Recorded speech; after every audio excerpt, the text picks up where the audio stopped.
নমস্কার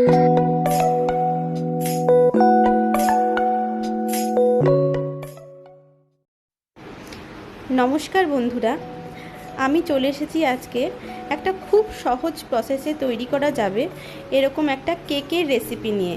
এটা ভ্যানিলা ফ্লেভারের কেক এবং এটা মাইক্রোওয়েভে তৈরি করতে হবে এবং এটা কিন্তু খুব সহজ প্রসেসে হবে। তোমরা সবাই এটা বাড়িতে করতে পারবে। যারা কেক তৈরি করতে ভয় পাও, বলো যে না খুব কঠিন কাজ, কিন্তু এটা তোমরা বানিয়ে ইজিলি কিন্তু বাড়িতে গেস্ট এলে সার্ভ করতে পারবে। প্রথমে একটি পাত্র নিয়ে নিয়েছি এবং তাতে 1 কাপ ময়দা আমি এটাকে চেলে নিয়ে নিয়েছি। 1 কাপ পরিমাপ ময়দা আমি ঢেলে দিচ্ছি। পর এর মধ্যে আমি একটা ডিম ফেটিয়ে এই ময়দাটার মধ্যে দিয়ে দিলাম। এরপর এর মধ্যে আমি একটু দিয়ে নিচ্ছি সানফ্লাওয়ার অয়েল।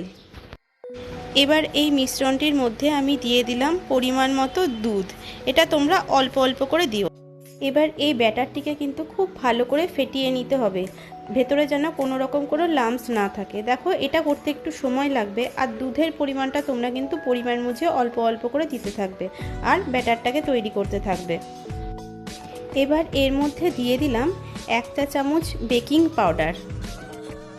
এরপর আমরা অ্যাড করে নিলাম 1/2 চামচ বেকিং সোডা।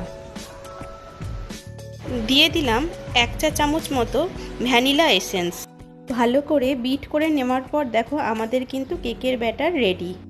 এবার একটা মাইক্রোপ্রুফ বোল নিয়ে এটাকে ভালো করে কিন্তু ব্যাটার দিয়ে গ্রিস করে নিতে হবে।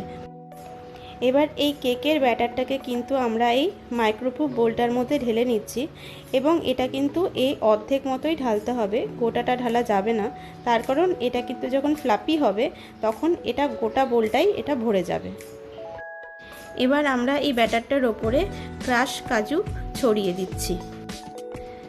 এরপর মাইক্রোওয়েভের কনভেকশন মোডে 120 ডিগ্রি সেলসিয়াসে কিন্তু প্রিহিট করিয়ে নেব। এরপর আমরা কিন্তু কেকের ব্যাটারটিকে এর মধ্যে দিয়ে দিয়েছি এবং ফার্স্টে আমি 20 মিনিটসের জন্য কিন্তু এটাকে বেক করতে দিয়েছি। যদিও 20 মিনিটসে হবে না, তবুও আমি প্রথমে কম টাইম দিয়ে এটা করতে দিয়েছি। 20 মিনিটস পর আমি খুলে দেখলাম যে এটা কিন্তু কেকটা প্রিপেয়ার হতে আর কিছুক্ষণ সময় লাগবে, তো আমি সেটাকে আরও 10 মিনিটের জন্য কিন্তু বেক করতে দিয়েছিলাম। আফটার 10 মিনিটস আমি কিন্তু এই কেকটির ওপরে আরও কিছু কাজু এবং কিশমিশ দিয়ে দিয়েছি। এরপর কনভেকশন মুডে কিন্তু টেম্পারেচারটা আমি আরেকটু বাড়িয়ে দিয়েছিলাম, মানে 160 করে দিয়েছিলাম, আর ঠিক 15 মিনিটের জন্য বেক করতে দিয়েছিলাম এবং তারপরে আমাদের এই কেক কিন্তু রেডি টু সার্ভ। এই হোমমেড কেকটি তোমরা অবশ্যই ট্রাই করো, আশা করি খুব ভালো লাগবে। আর যদি তোমাদের ভালো লাগে তাহলে অবশ্যই ভিডিওটি লাইক করো, কমেন্ট করো এবং সাবস্ক্রাইব অবশ্যই করো। দেখা হচ্ছে আবার নতুন কোনো ভিডিওতে নতুন কোনো রেসিপির সাথে। নমস্কার।